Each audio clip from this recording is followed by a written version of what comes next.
Blizzcon so far. My name is Jeff. I'm an art manager on World of Warcraft, and I'll be your host. For this artist demo, we wanted to showcase some of the workflows that the artists on the team used when they created some of the artwork for Battle for Azeroth.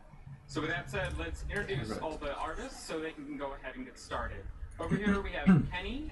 Kenny, if you could just tell everyone how long you've been on the team, what you do on World of Warcraft, maybe something you made for Battle for Azeroth, the crowd would know, and then what you're going to be making for us today. Hello everyone, my name is Kenny McBride and I'm a 3D character artist on World of Warcraft. I've been on the team for about 5 years World of now. Warcraft artist. One of my favorite things I've got to make are the Druid Feral forms that we added in Legion and also now in Battle for Azeroth. And most recently, the Paladin mount for Dwarves. Today I'm going to be working on Ashara and showing some of the process that I went through to paint her from scratch into her final texture and model. Awesome. Thanks, Kenny. In the middle, we have Jessica.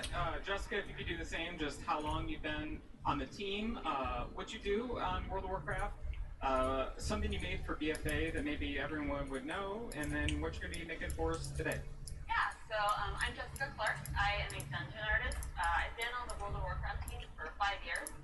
So the dungeon team, we don't just make dungeons and raids, we do things like cities and architecture as well. So I had a really cool opportunity to work on Kulturan architecture for Battle for Azeroth. I was really proud, especially of working on Proudmoore Keep. So today I'd really like to show you the workflow that the dungeon team would use to create one of our assets using this Kulturan gazebo that I think would fit right in Borealis. Awesome. Cool. And last but not least, we have Gabe. Gabe, if you could tell everyone how long you've been on the team, what you do on World of Warcraft, and maybe something in BFA that everyone would know, and then what you're going to be making for us today. Hi everyone, my name is Gabriel Gonzalez. I am an environment artist for the World of Warcraft team. I've been in the team for about, I want to say like 3 years. One of the favorite things that I worked on for BFA was the Blood Troll kit in Asmir. So if you guys have seen the buildings or the process stuff around Asmir, I did it. So a lot of the stuff that I do day-to-day at work is 3D work, but today I'm going to be showing you guys our concepting process for an establishing shot of an environment. It's going to be the Crimson Forest. Starting with a blank image. So as the artists get started, we've actually got a couple microphones in the crowd.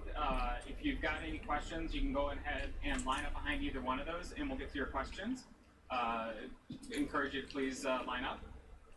Also, due to the sake of time, the art that the artists on stage are creating takes a lot longer than 45 minutes. So you're going to see them periodically jumping ahead. Don't be alarmed. It's just part of the process. We'll make sure to kind of check in with them as they jump ahead. So starting out, Kenny, what are you kind of starting with? You're going from flat color, just kind of blocking everything out. What are you doing now? So usually I start off by going through and, as you said, block out with flat color. Kind of just establish what parts of the character are. So I have her armor as one color, have her eyes as another, her skin as another, the tentacles in the back of her head as another. And it kind of like sets a landmark for what I'm going to paint as I go. And then I start blocking out kind of very big shapes of color. So right now I'm going to kind of go through and like establish that I want this gradient to go down to a darker color on our tentacles. And it's kind of establishing the first read that you'd have when you see the character from afar in game. And really making that kind of stick out so that when I go to the next few steps, I'll start to work in details and stuff. Diese Arbeit. Jessica, what's your first starting stage? So I have this concept that I drew out of pretty much where I want to take this block out. So right now I'm kind of checking the silhouette of everything, trying to get these big forms in. And then I'll go back in later and sort of like add curves to it and make it look a lot more wow-ified, I guess. Cool. I'll And put Gabe, where are you starting? We saw the blank 3D piece of canvas. Where are you at? Okay, some scribble. Oh yeah, so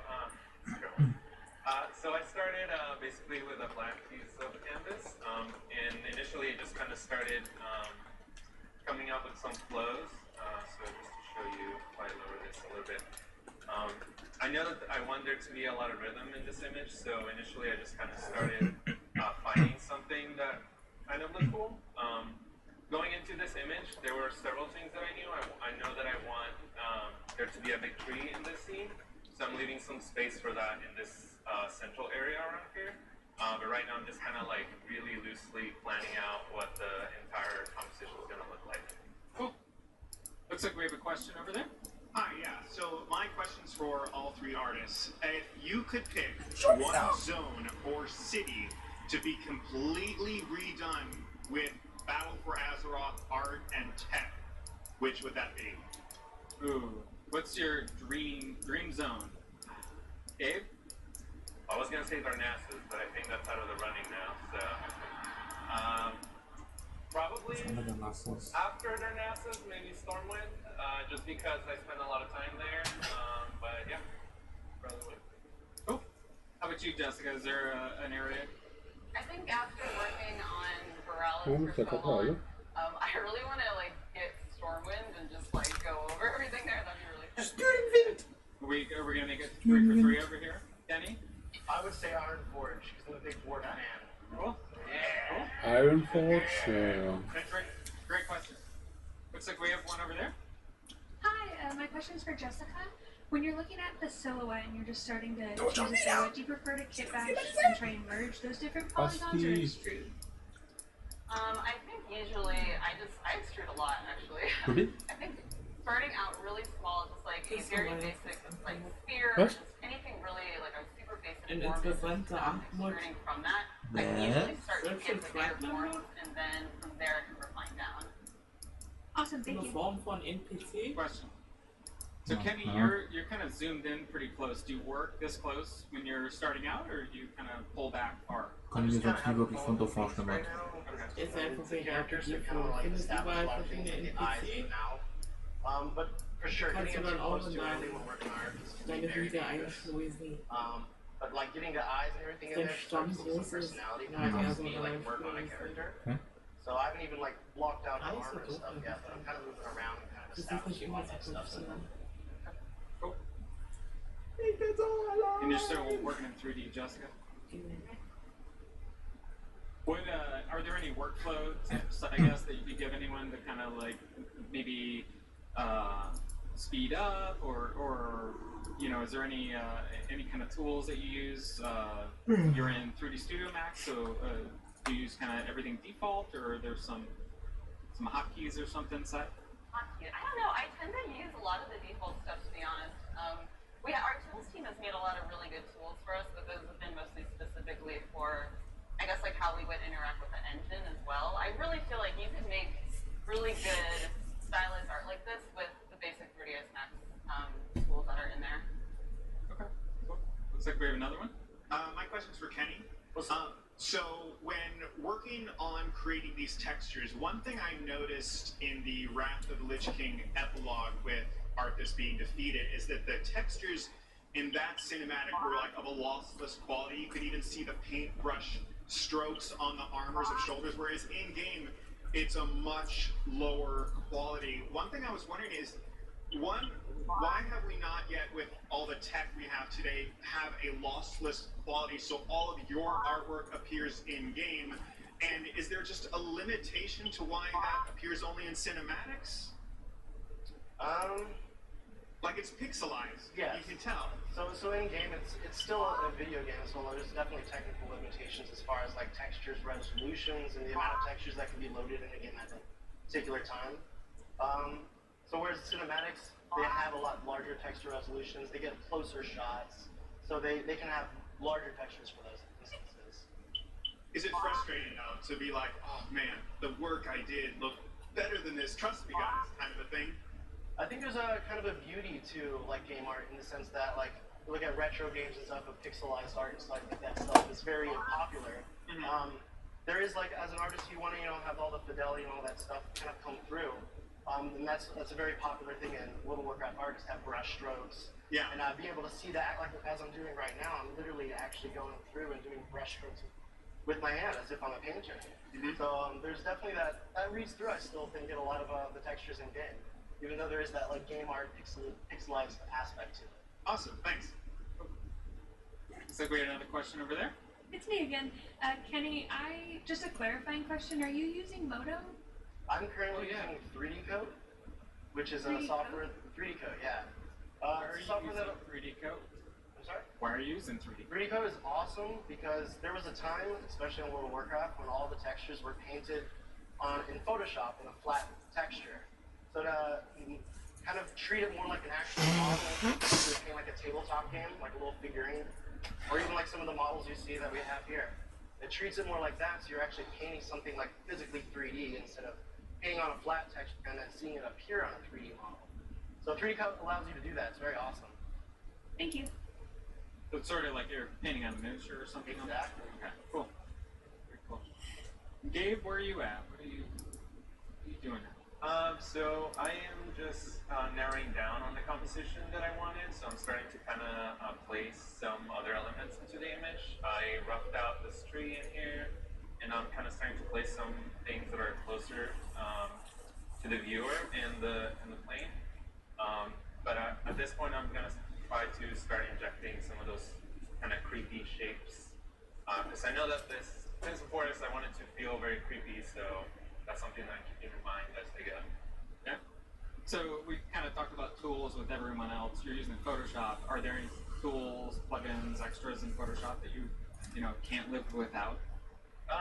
No, I don't think so. Most of what I use at work is really just how it comes default. Yeah, nothing super special. I just use whatever comes out of the box for Photoshop. Yep. Looks like we have another question. Hey, so I'm just wondering what tips could you give artists that are trying to break into the video game industry, like how to get their art out there, or some insider tips. Insider tips on how to break into the game industry. That's a great question. Gabe, do you want to maybe tell everyone how you got started? Yeah, that's an interesting story. Well, I guess it's not that interesting, but so in my final year of art school, well, I went to art school basically for gamer, and on my final year, I applied to the Blizzcon Student Art Contest for the environment art section of it. I ended up winning, which was a super surprise to me because I honestly never thought that I could get to actually win that kind of prestigious award, which is a lesson just to say, like, even if you don't think you can achieve it, you can always just keep trying, and it's always good to try, but in general, like, one big advice that I would give if you're trying to break into the game industry or any kind of studio specifically is really look at the art that's in the game. And really pay attention to the style. I know that for Blizzard specifically, we have a very unique style. Like, all of our games are very stylized. And if you can show in your portfolio that your art and what you're making could seamlessly blend into any of our games, I think that's already like a pretty good place to start. What about you, Jessica? Do you have any tips for artists kind of breaking in? I think that it's really important to pay attention to a lot of the basics of art and really show that you can do that in your portfolio when you're applying. I think we notice that a lot, that you really have a good sense of form and value and things like that. So I don't think you necessarily need like a degree all the time, but if you have a portfolio that shows that you already know a great deal about art, I think that'll make you stand out. Kenny, do you have any other notes? For me, when I first got out of school, I spent a lot of time on forums and connecting with other artists, doing personal projects, participating in contests, like the World of Warcraft character art student contest. That's the kind of thing that I would do a lot in my own time to kind of like elaborate my own skills and kind of grow as an artist. Because you're always learning. Like, even as a professional, you're always going to be learning new and fun things. So being a part of the community helped me a lot. And then doing those contests, you kind of see what other people are doing, learning their methods, kind of seeing your own strengths and weaknesses.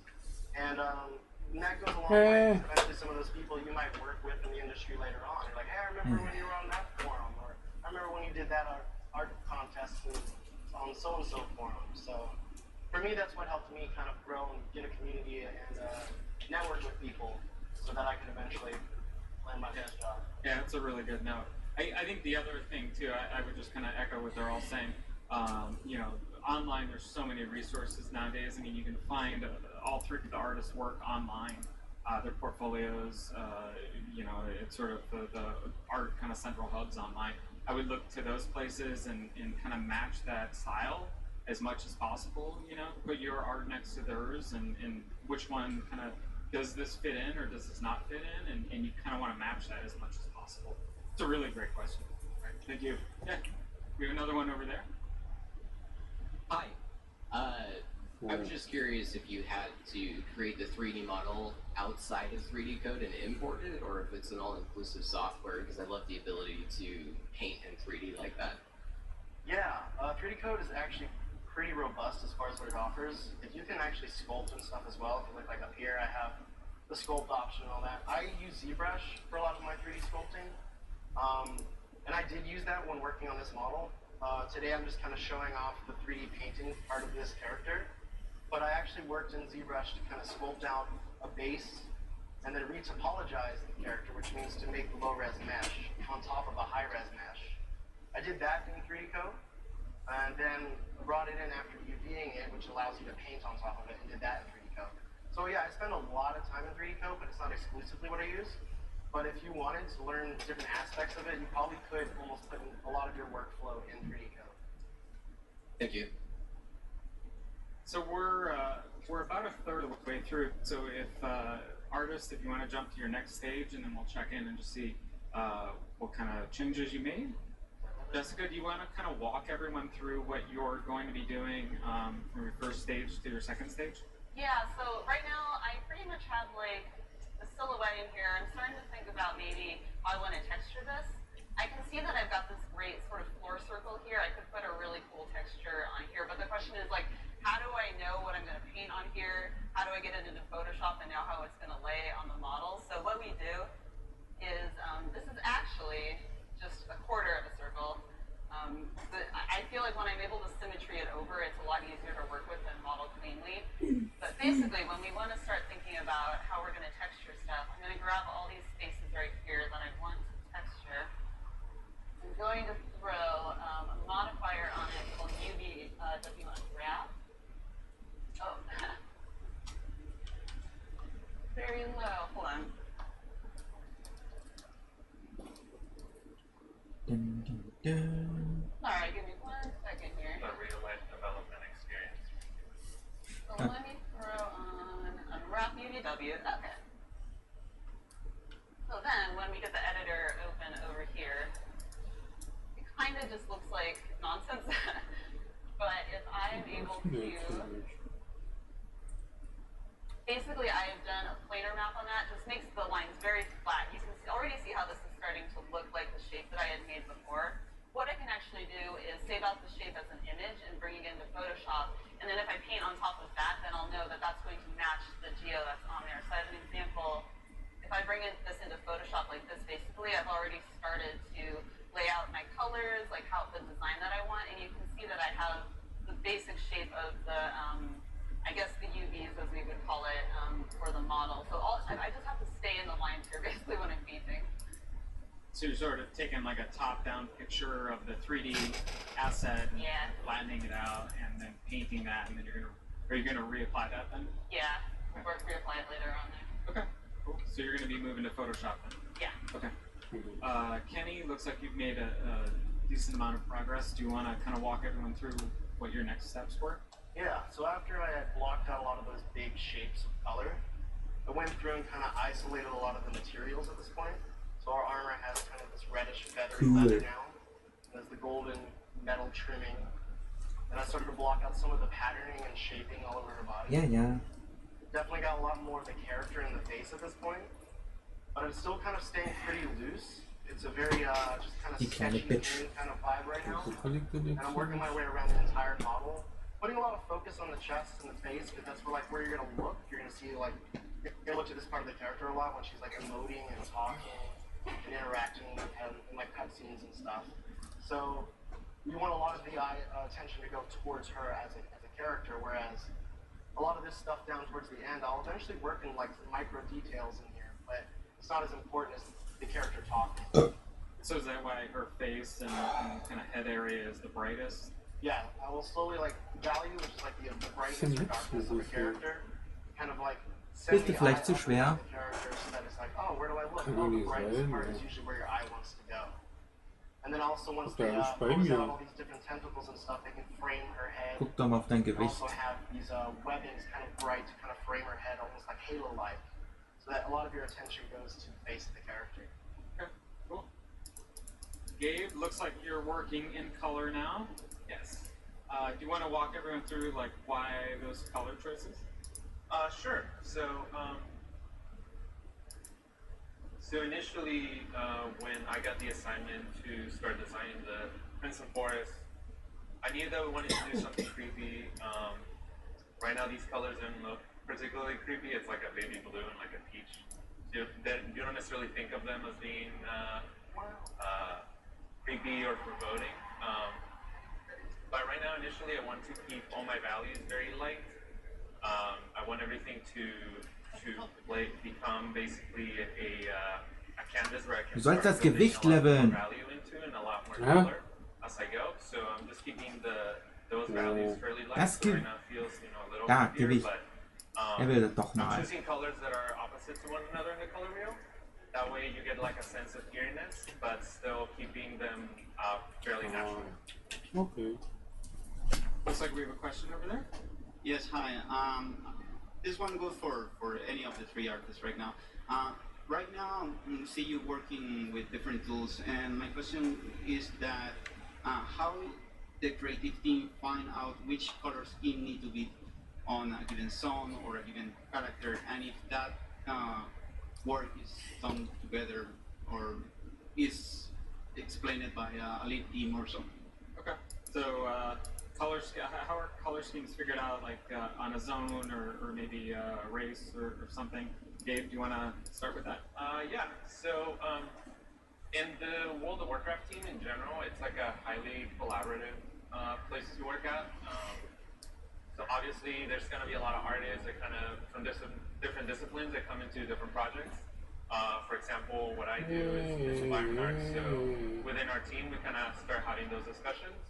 We start thinking about what would be appropriate for the story and kind of the mood and the feel that we're trying to hit for that specific zone. So it really just comes down to having a lot of conversations from the lower level to the highest level, like directors and stuff like that. So yeah, we just talk through it quite honestly. There's no super specific answer to that. It really changes depending on the project. Muchas gracias. Thanks. Looks like we have another question. Hi, my question is for Jessica.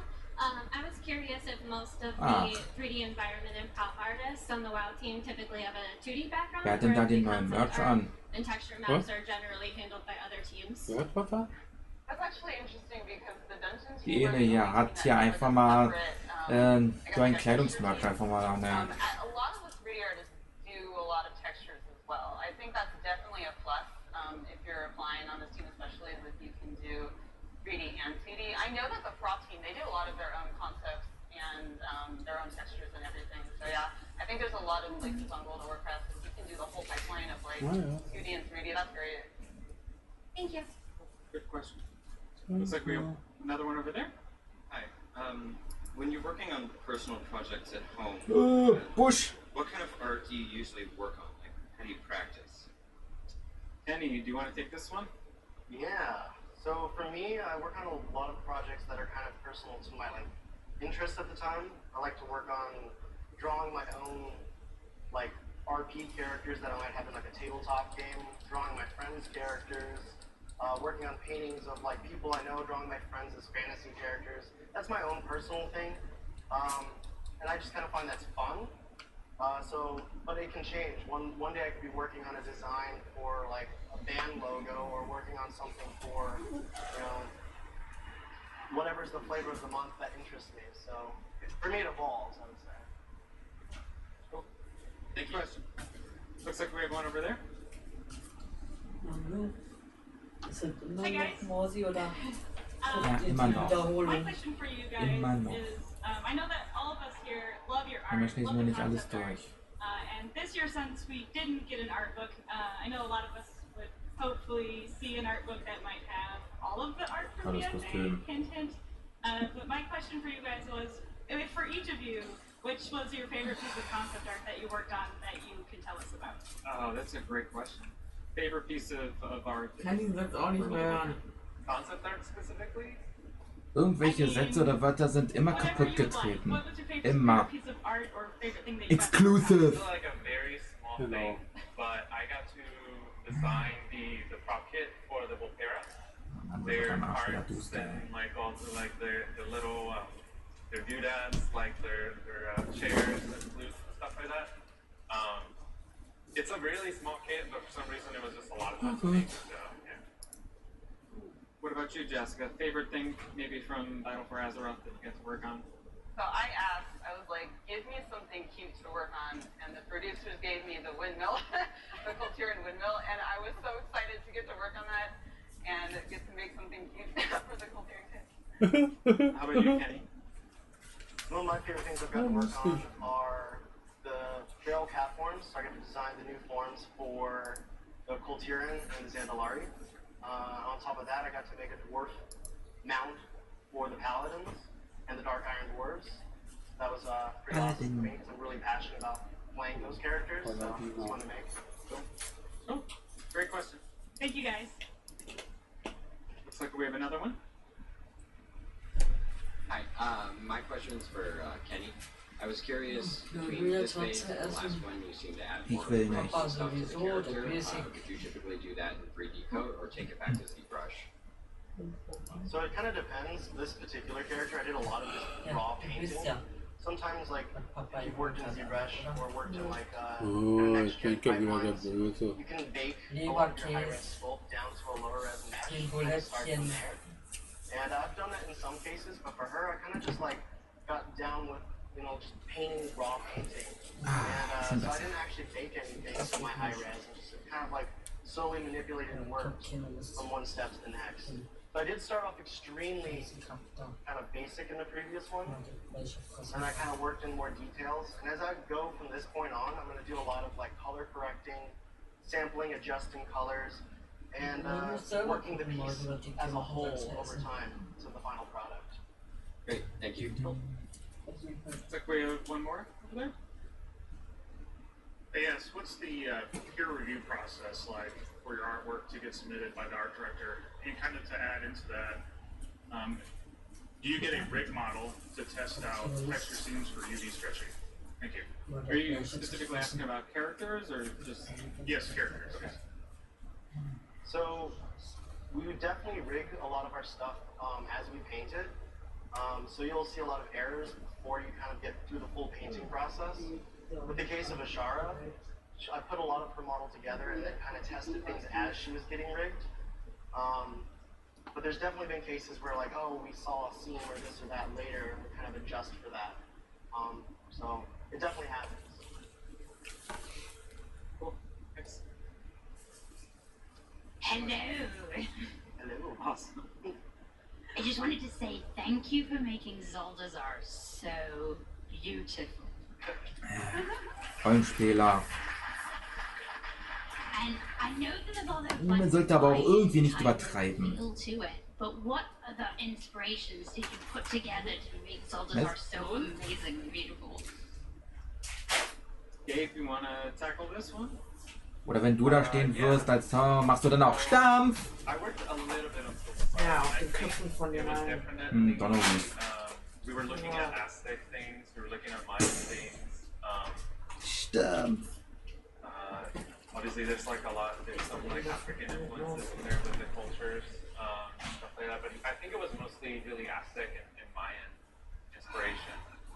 Yeah, I don't know if you guys might have seen last year's panel that we did for the prop team. I think they talked in depth about that. Just check out in the fall. Thank you. Great question. So we've got about 60 minutes left. If you guys want to jump to your final stage, we'll kind of check in with everyone and see what your final working stages look like. Do you want to walk us through, Gabe, what your final working stage is? You're at? Maybe some of the changes that you made from the last stage to this stage? Yeah, so I'm getting closer to start to really polish. Obviously, I got the actual values that I'm going to start using in here. The colors, as you guys can tell, they haven't actually, the actual hues haven't changed that much. It's just the values that got pushed to kind of make it feel a lot creepier. And I'm just going to start kind of pushing the values even more just to start creating more of that drama. Yeah. Cool. Jessica, what is your progress that you made from the last stage to where you're at now? Basically just really trying to tighten up the details and solidify where all the values are. I really feel like if you want to do hand-painted textures, like knowing very clearly like what you want your value structure to be will make your textures just look a lot more natural. So I feel like everything is pretty good at this stage. So I'm going to try to just tighten up some of the smaller details that I know will look really nice on the model. So you're working at some like oranges and greens into the stone. Is that purposeful? Like you're adding in additional colors in there? Yeah, I think like you might think that stone is always like a gray color. There's actually like so many colors that you can find in stone. If you start throwing in like a mossy green, some browns for dirt, you'll find that there'll be a lot more richness to your texture. So always check for color variation when you're doing hand-painted textures. Kenny, you want to talk about your changes? Looks like you really pushed the armor, the metals, a lot more. So at this point, I've got a lot of the character blocked out. Her face is kind of established, her armor's established. And I start going in and kind of adjusting colors in Photoshop. I've gone through and done that in some of the areas. And I'll kind of paint on top of those adjustments I make. Kind of keep working the character, popping it so it feels more like metal, bring a lot more contrast in the metal as opposed to the skin. Kind of helping start to define what makes the color kind of work together would be where I would start to work now. A lot of that goes into Photoshop, and I'll adjust the layers back and forth and come back into 3D Code and paint that out. Because I still want it to feel painterly, whereas in digital you can do a lot of tricks. You can go in and like adjust this color. I could change this whole character to a new color if I wanted to. And sometimes like it looks very digital when you do that, so we like to go back and kind of paint over some of that stuff to make it feel kind of hand painted, even though we're using digital techniques to get the final look. Cool. So one thing that happens with artists from time to time, Dave, is like facing artist block, creative block. How do you work through that? That's a good question. I think that's something that a lot of us, if any of you are artists, I'm sure all of you have experienced.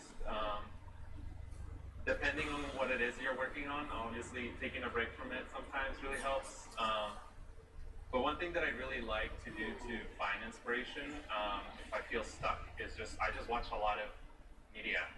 I might just watch anime or listen to like really epic music, or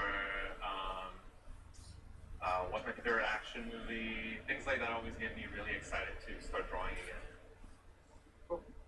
So Kenny, as you're kind of like entering the final stages of maybe kind of polishing your characters, do you find that time difficult, or do you really like that kind of last 10%, adding that polish in? The last 10% usually takes as long as it does do the whole thing sometimes. It's kind of like a joke with artists. We're like, that last 10% is just so hard to get through. Because you're constantly tweaking things, zooming out. Oh, I just did a little change there. And you're kind of like finding that final look that you want. And, yeah. So Jessica, as you're kind of like closing in towards the end, you're obviously working on a Culturan piece. Probably a lot of artists contributed to that, right? So how do you solidify the vision across the whole culture? Well, I guess it's tricky, right? It's like you have to bring together a lot of people's ideas, and they're all really great ideas. Usually we'll have a lot of time to collaborate. We'll gather our own references. We'll talk about things, things that we like about the kit or ideas that we have. I like to look at other people's art, like the character team. Like we had the concept of the Culturan nailed done, I think, early. So I was able to look at that and be like, how would I make a building that this kind of character would look like it would fit into? And that was a really good place to start. So I love seeing the arts that the other teams make first, and then try to think like, how would the buildings work around that? Looks like we have a question. Hi, So I really love the style of the blood trolls and all of their armor sets. I was wondering how you guys kind of got to that style, and if we're maybe ever going to see anything in that style for our own characters. Want to talk about blood troll style? Yeah, blood trolls. That kit specifically was something that took actually a long time to figure out. We knew that we wanted to have something that felt really organic, that felt really alien and kind of different to anything we've done before. We were thinking about like motifs around pain and the idea that maybe they like flesh things and really kind of really gory things that didn't actually make it into the game, but we're happy to where it arrived. And as far as the actual character models and the armor stuff, myself and John McConnell, we worked really close together to kind of come up with what the armor was going to be and the kind of things that, the materials that they were going to use and the motifs. And as far as player models, I'm not sure how players are. Yeah. Good You put question. in a good word to get a transmog set like that? I'll put in a good word. Thank you. Thank you. Good question. Looks like we have another one over there. So first I just wanted to say thank you guys for having this kind of a panel. It's really awesome and really informative. My question is, what kind of concepts were you guys looking at for WoW-Kunst Manor, and just kind of how you got that theme and all the thematic stuff around it? You want to talk about that, Jessica? That was such a fun dungeon. I really liked that one a lot because we did start with like the idea of, I guess, like a haunted mansion kind of thing for that. I was like, let's just go ham and make it completely like haunted everywhere and floating candlesticks and all that. But I think it was also like we have to sort of bring it in and make it like close to the storyline as well. So I think there's like a lot of the witch and the dress influence that went in there.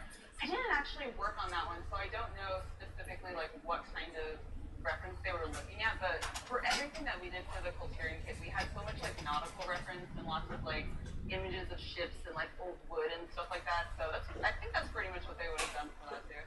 Awesome, thank you so much. Good question. Quick, we have one over there.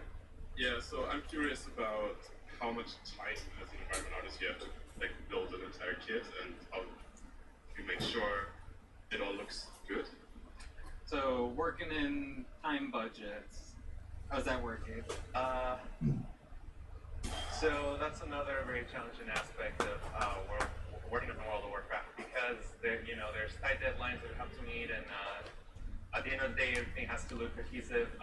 Really comes down to working really smartly and picking the assets that are going to have a lot of flexibility in the way that they use, so that the people who are going to place them, the LD, the level designers, when they get an asset from us, they can create all kinds of interesting compositions with them, without us having to give them more custom. Thank you. Question? So Kenny, where's your focus right now? Are you kind of focused on the armor still? Right now I'm kind of like finding little pockets of things that I was like, oh, if someone saw that detail, I'd love to, if it was rendered out a little bit more. Kind of just having fun with the final piece at this point. At the final stage, I'd probably spend a lot of my time in Photoshop and adjusting things and kind of making sure that all the colors work together, which is what I'll probably focus on when we get to the final stage. So right now it's just kind of making sure everything's got paint on it and it's kind of popping and looking like it's material and it's reading from a distance, while also when you get up close you can see all the fun little details of like specular metal and little dinks and funny little shapes in skin and stuff like that. So once you're all completed in 3D code, then you'll take it over to Photoshop and just do that final. There's a lot of back and forth with this whole process too. So though I'm working in 3D code exclusively today, I'd be going back. I'd also be checking the model in the game, kind of seeing how she looks in game, because the lighting would be a lot different than just in this neutral setting. And so there's a lot of little variables that I can kind of tweak along the process. Gabe, it looks like you've added in some additional like light, bright colors, some blue lighting. Why did you choose blue? How did you go about that? So as I continue to work on this, depending on how long I'm taking while I'm working on this at the office. There might be other developments that might be happening alongside this. I think when I started working on developing the look for the zone, the effects team was also working on what the look of the magic for the witches that lived in this forest was going to be, and they arrived at this kind of blue, kind of really creepy looking fire that had it has a lot of black in it. So having that information is something that I also included. I'm starting to include in my piece to kind of start balancing all those things together. So at the end of the day, this image is going to serve as a reference guide for everybody else who works in the forest. Keine Lust da drauf, so was mal zu machen? One more question? Last question. Okay. Yeah, my question's for Kenny. So when working on her armor, I know that it helps keep it, because the program like mirrors it. Like if you make a mark on this arm, it also appears on this arm to save on time. But when it comes to armor, does it ever kind of bug you like, oh, there's like a sword cut on this arm, but there's also a sword cut on this arm that wouldn't have both happened at the same exact spot? Do you ever go in and hand correct those little things to make it more asymmetrical? It depends on the way we set up our character. Right now, a lot of stuff's being mirrored because of actually how I laid out her UVs, which is the actual texture. So like, for instance, in this case, her face is mirrored in the program, so you can kind of see that, like, when I texture on this side of her face, it's gonna appear on the other side of the face. Yeah. So that's because that's the way I did the texturing. In the program, you can also do mirroring if I wanted to, if the UVs were laid out uniquely, which we do a lot for our player characters. Look on player characters, you'll see a little dash on this side or a scar on this side of the face. It doesn't appear over here. That's because the face would be uniquely unwrapped, so that it's almost like you would have to manually paint on one side or the other. Gotcha. And that can be laborious too, because the fun thing about video games is that, like, for example, her arms right now are all mirrored. So if I were to paint on this arm, it appears on all 4 arms. Yeah. And those are like little game art tricks to like kind of save UV space. Because earlier someone was asking about like pixel density, which is the amount of pixels that you actually see in a character. So to avoid some of those issues in video games, we do little hacks like this and mirror things, as we say, so that it paints on one side and the other at the same time. It's referencing the same painted area of the texture. Yeah. So it does bug us, but we like to where we can. But thanks. Yeah. Question. Okay, we're about out of time. You guys want to load up your final images? What your finals look like? Jessica, do you want to show off your process? Yeah, so I have a video to basically show how all of this would come together. This would be the final gray model that I would use for this, and then when we throw all the textures on it, that's what the model would look like. And then if we put it into Borealis, this is what it might look like in the world there. Richtig geil. Cool. Turned out great. Nice job. Kenny, do you have some final Shara that we can take a look at? Right now I'm doing a fun thing where there's multiple ones. We'll check in with Gabe. Gabe, do you want to your final image looks like? So this is where I arrived at the Cool. Yeah, so basically after I got to the last stage that I showed you guys, after that it's really just polish and moving things around a little bit, and just like really spending my time and really calling out those details, maybe adding you know, things that might become props, like some of these mushrooms out here, these candles. However, this isn't really the end for the concepting stage. Usually at this point, this is a good time for us to, as a team, to kind of look at this image and start thinking about what items we want to break out of that piece and actually make them into individual assets. So we might do even more drawings based on that one image. Those are awesome. Great job, Dave. Looks great. Let's check in with you and check out your final. So in this final, I've kind of cheated a little bit and put in a posed version to show you guys. Because while working on this model, Ashara has a lot of tentacles. And with the tentacles, you would need a lot of bones, which animators use to kind of pose and animate. So I was working back and forth a lot with the tech artists and animators to kind of achieve the final product of Ashara. On my end, I went through and did a lot of adjustments where I changed her skin color to make it more homogeneously blue, and kind of match her tentacles and everything. Kind of pop the final colors. Oh, it looks great. Great job, Kenny. Nice job. give everyone a round of applause. If you want to talk to them later, they're going to be in the back over there. Just remind everyone, we have a World of Warcraft student art contest. Details are online. Thanks, everyone. Please give them a round of applause.